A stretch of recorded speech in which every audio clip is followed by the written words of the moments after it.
በስመ አብ ወወልድ ወመንፈስ ቅዱስ አሐዱ አምላክ። ኖ ተቀደሱ በብርሃኑ ተመላለሱ። ኖ ተቀደሱ በብርሃኑ ተመላለሱ። ኖ ተቀደሱ በብርሃኑ ተመላለሱ። ኖ ተቀደሱ በብርሃኑ ተመላለሱ።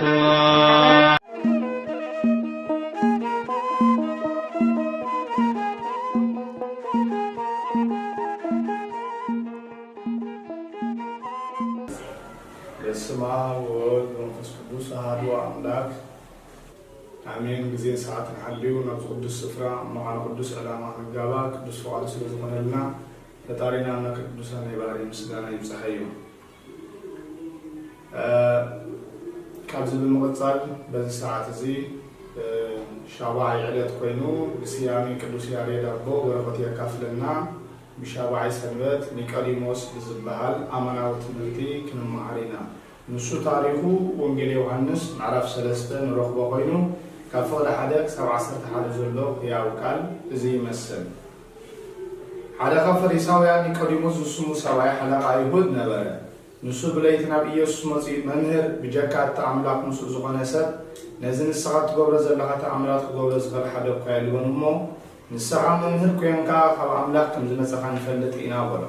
ኢየሱስ ድማ ሰብ ካልኣይ ግዜ እንተዘይተወልደ ንመንግስቲ ኣምላኽ ክርያ ከቶ ከምዘይክእል ብሓቂ እብለካ ኣለኹ ኢሉ መለሰሉ።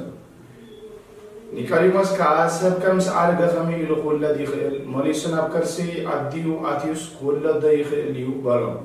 ኢየሱስ ድማ ከምዚ ኢሉ መለሰ፣ ብሓቂ ብሓቂ እብለካ ኣለኹ ሰብ ካብ ማይን ካብ መንፈስ ቅዱስን እንተዘይተወልደ ናብ መንግስቲ ኣምላኽ ክኣቱ ዝኽእል ከቶ የልዎን። እቲ ካብ ስጋ ዝተወልደ ስጋ እዩ፣ እቲ ካብ መንፈስ ዝተወልደ መንፈስ እዩ። ካልኣይ ክትውለዱ ብግዲ እዩ ስለ ዝበልኩኻ ኣይትገረም። ንፋስ ናብ ዝደለየ ይነፍስ፣ ደሃዩኻ ትሰምዕ፣ ካበይ ከም ዝመፅእ ናበይ እውን ከም ዝኸይድ ግና ኣይትፈልጥን ኢኻ። እቲ ካብ መንፈስ ዝተወልደ ዘበለ ድማ ከምኡ እዩ። ኒቆዲሞስ ከዓ እዚ ደኣ ከመይ ኢሉ ክኸውን ይከኣል ኢሉ ሓተቶ። ኢየሱስ ድማ መሊሱ ከም ዝበሎ ንስኻ መምህር እስራኤል ኢኻ፣ እዚ ነገር እዚ ዶ ኣይትፈልጥን?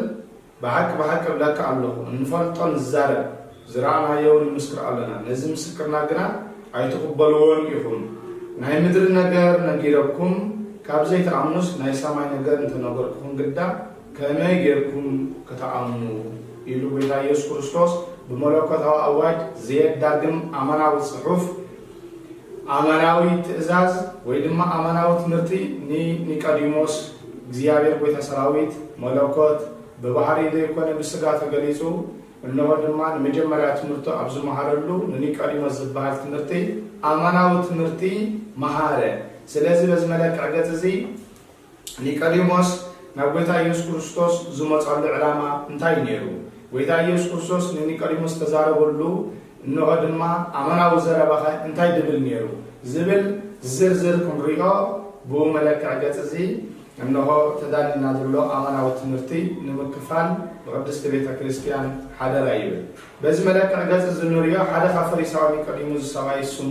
ሰብኣይ ሓለቓ አይሁድ ነበረ። ኒቆዲሞስ ናይ አይሁዳውያን ብሰለስተ ኣገባብ ሓለቆኦም ነበረ። በመጀመርያ እነሆ ብትምህርቲ ናይ ቡልያት ኣመናዊ መምህር ኣዝዩ ፈላጥ ባዕላ ኣይምሮ ምጥቀት ልዕልና ዘለዎ ነበረ። ብኻልኣይ ናይ አይሁዳውያን ክመርሓሉ ዝኽኣለ መጠን ብሃብቲ ብገንዘብ ኣዝዩ ሃብታም ነበረ። ብሳልሳይ ብሽመት። ስለዚ በዚ መለክዕ ገፅ እዚ ግዕዙ ክረአ እንከሎ ወነበረ ኣሃዱ ፈሪሳውያን መልኣኮም ለአይሁድ ዘስሙ ኒቆዲሞስ ይብል። መልኣኮም ማለት ኣዛዚኦም ሓለቃ ሸያሚ መጋቢ እንሆ ድማ ባዕለ ኣይምሮ ባዕለ ትምህርቲ ባዕለ ፍልጠት ነበረ ይብል ማለት እዩ። ስለዚ በዚ መለክዕ ገፅ እዚ ብሰለስተ ኣገባብ ني أيهوداويان نامرح زنبر زنبرة ممهر تباهلو وانجيل يوحنا معرف سلسلة تقيس منامه سلازي ناي بحري ممهر زخانة لولا بحري دخانة حقنيا ممهر قدماو ممهر نما محرم تمرت الشيء إيسوس كريستوس مسمته إنه دما دهراو ممهر مدراو ممهر بمدراو فرطت ممهر زخانة نيكاريموس كاب قدماو ممهر ويتا إيسوس كريستوس ناي بحري ممهر دخانة تمرت خمهار مته نيكاريموس بجزية ليتنا ويتا إيسوس كريستوس مته يبل بلايتين أبي يسوع مسيح ممر بجاكات أملاك مسؤول زخانة سن لازم سقط قبر زلقة أملاك وقبر زلقة حدا قايل بنمو نسخان ممر كون كهب أملاك كم زمان سخان فلتين أوله بلايت زمات قالوا نكلمه سلمن تاي تتبعه بحمش تأجابات بلايتي نبغي تعيش خصوص مسيح أمانة وتمرتخ مهار مدرة سلازي بقدامي بجزية ليت زمات قالوا سلمن تاي نكلمه ستبعه خط حمش ته أمانة ويورد ترباني خرام كله بمجمريا نايهوداويان سلازفره بجزية ليتي نبغي تعيش خصوص تمرتخ مهار مدرة فرحاتو انتاي نيرو انتبلنا بجزية كثري مزيه إنه دمان تتمايل أيهوداويان فريساويان شماتين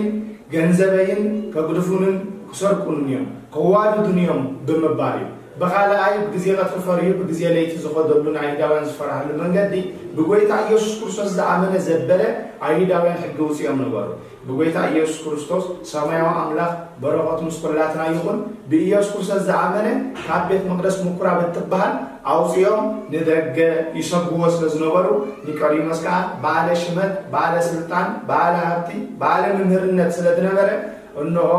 أيهوداويان كم مكرا أوصيهم نغيس بني بمبار بقدر خيمات بجزية ليتي كم كريستوس تمرت خمها مازال بقدام يزخرون كله بقال أيضا وداسي كنتو سلزفتوا مغنياتو بجزية كتخمار خيط كله نمرنا يود يكونن نمرنا ده يكونن بممرنا القدامة وبوتا زحزة ده يكونن سلزي جينا تمرتي تمهرن مالتي تمرتي وزح طريف ولا تحت كريستوس مالتي كيولن بمبال وداسي كنتو سلزي دلي بجزية ليتي ماتيو ناو كريستوس أمانا وتمرتي يمهر نبره بسال ساي كرام كله إنه نيكاديموس أو حب أريد كم دنبره تجلس لزدله حب أريد ماله عامة فدا عامة كنانية عامة عالم توعي سوا أريد بليتي بتسألمات بموت يمثل نمرياتو أو حب أريد ويدما عامة فدا عامة كنانية عامة عالم زلوت النور سبات مرام نسي الورد سلزنبارو أريد بتسألمات تمثل سلازم بجزيرة تدمت علو جينا أحب أوريد كم دلو كمهرن كردن سلازم دلائي مغنيات وانجين ببرهان بمعرتي بقتري تمثل أوريد جن بلايتي بتسأل مع سنة تمثل بتسأل ما تدمت علو كافت عمش تجابات بسار سايك الرأخلو إنه أحب أوريد كم دنبره عامة في الدعم تكوني عامة عالم كم دنبره بتسأل ما محلقات تسأل ما تأثير من معه كانت جس لزدله بجزية ليتي نقول تا يسوع كريستوس قيدو عمنا وتمهرتي كم عرضه على إزي برا عيك الرام كلهم عمنا ومستير عمنا وترجمي إنه دما سفح بزبالة كم مهار سلزدله كردا سلزدله كمين تتبعله إنه دما بجزية كتري عندي بزيه هندريا ندزاورو عين تري نزحل في سبات عين تري بإذن دما دمس عواف الله دمسي እንስሳታትን ካለ ነገራትን ብዙዎች አውጣው ስለዘሎ በጊዜ ቀጥታ መሃሮ በጊዜ ላይ ግን ጽንጽንታ ድባሃል የለም ስለዚህ በዝመለክ አገጽዚ አብ ጊዜ ለይቲ በዝመለክ አገጽዚ አብ ጉባኤ ቅነቤት አምናት ሁሉ ጊዜን ሰዓትን ዘረፋ ድባሃል አለው ዘረፋ ማለት ብራይ ቅነቤት ከጽዋዕን ከሎ ካብ ጉባኤ ቃና ዝባሃል ቀዳማይ ክፍሊ ተባሂሉ ዝፍለጥ كسامون داتا كفلي إتعانو موبر بإزو أزلود واتسه عبز جزيازي بعالك إني منر زرفاك إني يزرف عبز جزيازي سلازي بزمالك عقازي مستيرو ترقواميو إني انتاي مالوتي كاب تحت زبالة كاب كردامي كفلي كسامون داتا دولو أقاوات هايكني بجزيا ليتي زرفا يزرف بزا عما كاينة زي كابي استوز ديتي تواهلو كابناني كريموس برابعي ترقوام يخترقوام من كله مستير نخردا مستير نخفلت مستير نخراقت بجزيا ليتي كيدو أب كريستوس يمهر نبر بعد مشان بمودة تنكر خلو بجزيا ليتي سلمنتاي كيدو نبويتا يسوع كريستوس بزبل እንተራዩ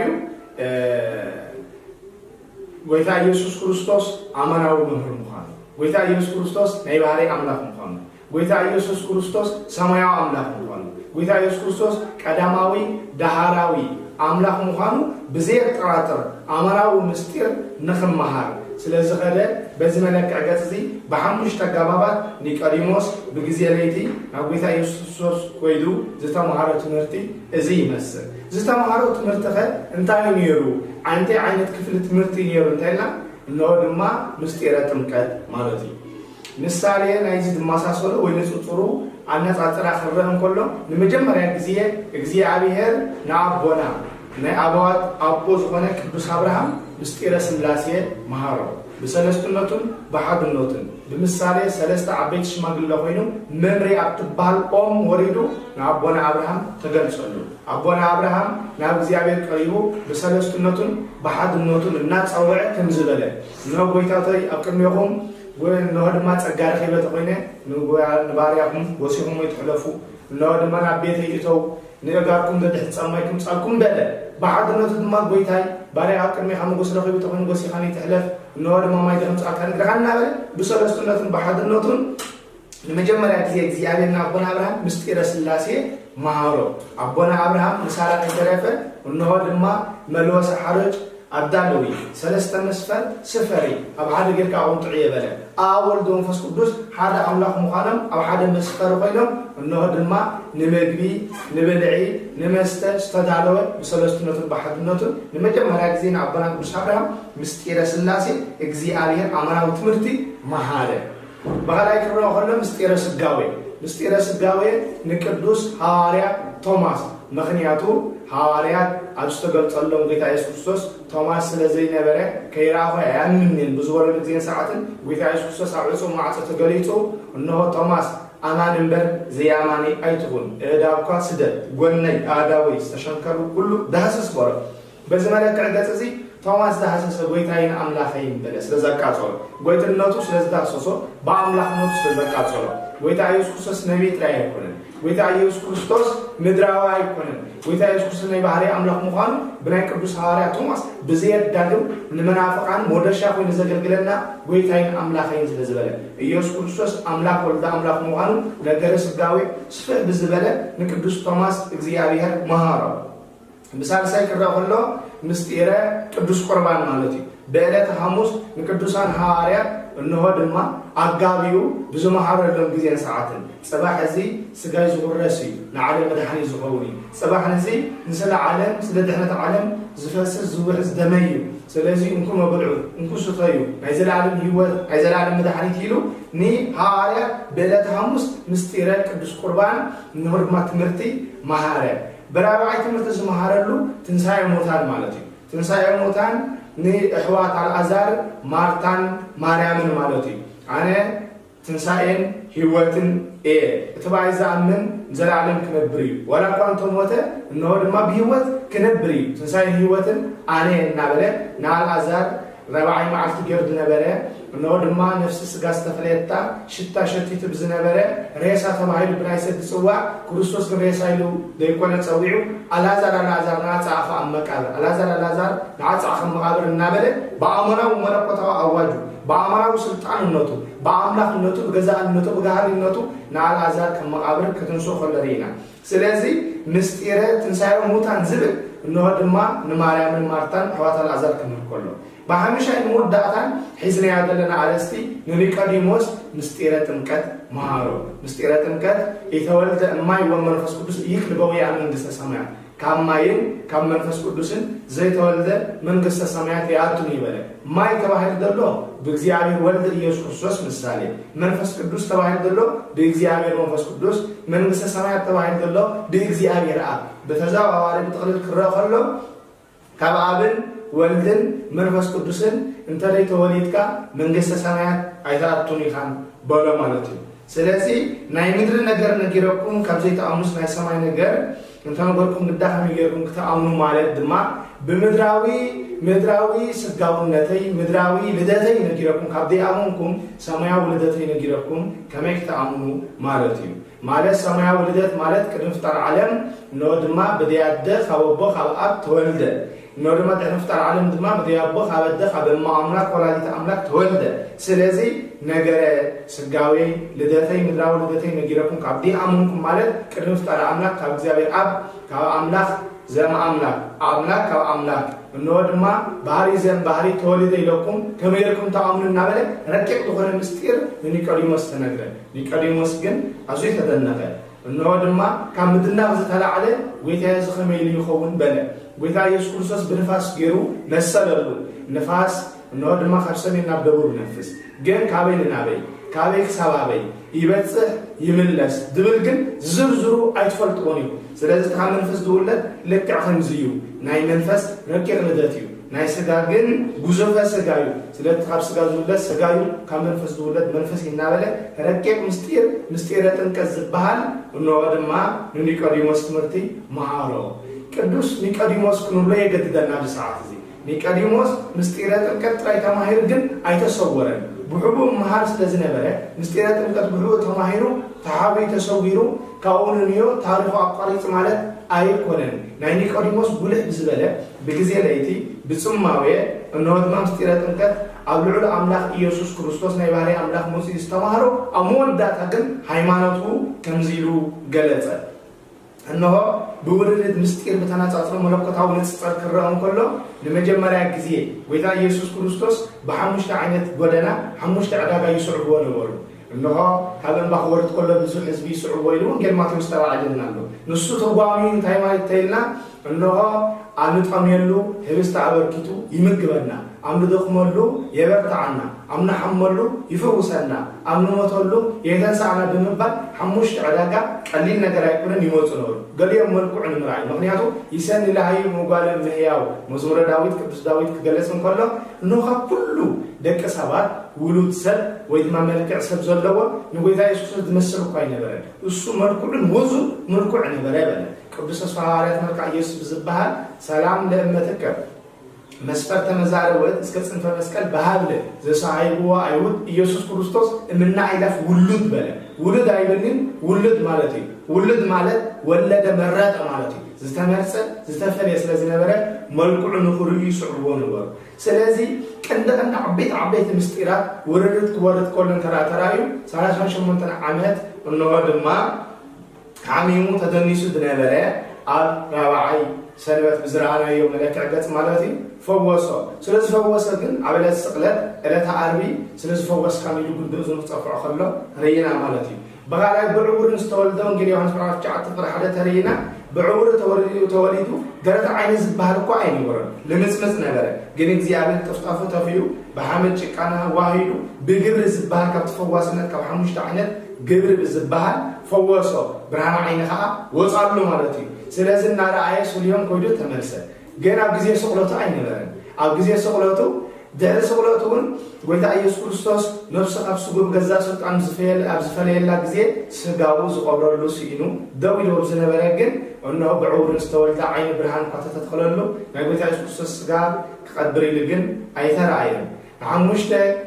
عداغا بكلتا عصا بعمشته بزمغبم دنبارو قاميوم زمغبم نبارو حميوم زفوسم نبارو سغاو ግን በእለት ዓርቢ ከቆብሩ አይተራዩ ማለት ነው በአደባባያት ሁሉም ዝፈውሰን ነበር ለ12 ዓመት ደም ዝፈሳት ነበር ሰበይ ዘፈክዳን ድምትን ካይጥራይ ደማ አቋረጠ መድኃኒትነት ተካፈለ ግን ከስጋው ቀራኒ መስቀል ተሰቂሉ ነፍሱ ቀብሱ ጋር ሰፈለት ለጊዜ ግን መቃብር ስጋው ሪዱ ዝቆብረል ግን አይተራይ ማለት ነው ይትረፍ ዚያም አላዛር ከተረፈ ከመቃብር አላዛር ናጻፋ መቃብሪሉ በስልጣንነቱ ዘውጣን ጊዜን ሰዓትን ትንሳኤ ህይወት አብዝረኸበሉ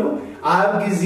ጌታ ኢየሱስ ክርስቶስ ሰቂሉ ነፍሱ ቀብሱ ጋር ተፈለተ ግን ስጋው ለዕለም መቃብር አይቀበሩ ዋልያ ኢየሱስ ከሞት ከተንሳፈለ ክርስቶስ ስጋው ግን አይቀበረትም ስለዚህ እንወድ ወንጌል ዮሐንስ ምዕራፍ 8 አብዝነት ረክና ያለን በእምነት ከተል ፍርድ ዝፈረድላ ፍርድን ርትዕና ውጪ ግን አማናው ደህነት ዘሃባ ዘጓና ጸፋ አብ ጊዜ ጎይታ ኢየሱስ ክርስቶስ ሰቅል ወነበረ ስጋው ቀራኒ መስቀል አውሪዳ ግን እختቀብር አይበቃተን ማርያም መግደላዊት ንሸውዓተ አጋንንት መናፍስት በመሐለካ ማእሰርተ አጋንንት አሲራ ዝነበረት ካብ አጋንንታ ካብ ሕማማ ፈወሳ አንጻ ቀደሳ ናይ ጎይታ ኢየሱስ ስጋ ተቀብር ግን አይራአና እቲ ብሁውን ብለይትን በሐምሽ አገባብ ምርታዊ ዝገበርኮ በተሐምሽ አይነት አገባባት መሲዩ ካብ ክርስቶስ አማናዊት ምስቲ ምስጢረ ጥምቀት ተማረ ኒቆዲሞስ ግን አሞዳታ ብሁቡ ምስጢረ ጥምቀት ተማህሩት ላይ አይተሰወረን ኩሪያ ከለና ግን አተርጎሙ መሳጥራ መጽሐፍ ቅዱስ መሰረት በመግባት ኒቆዲሞስ ቅዱስ ኮብለ ይገድዶ መስ ዮሴፍ ዘአርማትያስ ስጋው ከቀራኒ መስቀል ኒ ጲላጦስ አፍቂዶ ኖን ክርስቶስ ዝቆተልዎ ንዓና ቀራኒ መስቀል ሰቅለን ቆተልና ከይበሉ ልቡ ለጻድቅ ከመተድላ ገነት ስለዝብሎ ናይቶም ጨኪኖም ስለ ክርስቶስ ምስክርነት ዝቆርቡ እነሆ ድማ ነፍሰ በሌላ ገነት ስለተአቱ ስለ ክርስቶስ ምስክርነት በጊዜ ለይቲ ዝተማሃሩ ፍሪዩ ክራም ፈለግን ስጋ ክርስቶስ ከቀራኒ መስቀል ምስ ዮሴፍ ዘአርማትያስ አውሪዶም ቆብሮ ለወረ ዋን በስ አይንቲው ክርስቶስ ግልጽልጽ አቢሉ ከመናይ ሰማይ ተቆረን በለ እንታይ ደአ ቅዱስ እግዚአብሔር ቅዱስ ኃያል ቅዱስ ሕያው ዘኢይመውትና ወድም ቆረን በለ ኒቆዲሞስ ነዚ አማናው ምስጢር እዚ ቅዱስ ድብል በርባዕተ ተረጓጉማ ዘለዎ ንክርስቶስ ቅዱስ እግዚአብሔር ቅዱስ ኃያል ቅዱስ ሕያው ዘኢይመውትና በለ እነሆ ንኽቀድር በቀዕ ማለት ወይታ ኢየሱስ ክርስቶስ ክብሩ ምስኩላትና ይሁን ክብሩ የካፍለና ጌታ ኢየሱስ ክርስቶስ በዚህ መለክዕ ገጽ እዚ ኒቆዲሞስ ታሪክ ካብ ንውሕ ዝበለ ሕፅብ ዝበለ ካብ ስፍሕ ዝበለ ጽብብ ዝበለ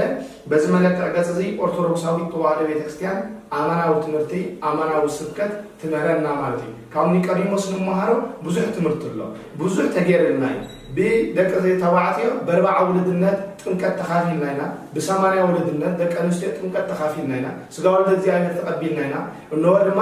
ምህረት አምላካዊ ትባሃል ክትርጎም ከላ ካብ ጽፍርና ሰብጽ ጉርስና ኩሉ አካላት ተዋይናይና አይምሮት በምስጢር ተዋይናይና ስለዚህ ብዕቡን በጋደን ሰማዕና ስለ ክርስቶስ አደባባይ ኮይና ክርስቶስ አማራድ ደይኮነ ፈራድ ዳኛ ሙኻኑ ነብይ ደይኮነ አምላክ ወልደ አምላክ ሙኻኑ ዳራው ደይኮነ ቀዳማዋ አምላክ ዘላለማዋ አምላክ ዝዋዳደሩ ዘይብሉ መተካታ ዝባል ዘይብሉ ፍጡር ደይኮነ ፈጣሩ ሙኻኑ አበደባባያትን አክብ ዝበለ ቦታታትን ኮይና ከም ኒቆዲሞስ ነው ድማ ቅድስና ዘሎ ቅጽልነት ተቀጽልና ለጌታ ኢየሱስ ክርስቶስ ምስክርነት ክንህብ ግዴታና ማለት እዩ ስለዚህ በዚህ መለክዕ ገጽ እዚ ቅዱስ ያሬድ ነዛ ዓበይት ምስጢራት ስለስተኸተለ ኒቆዲሞስ ትባል ሻውዒት ሰንበት በስሙ ኒቆዲሞስ ስያሜ ሰየማ ማለት እዩ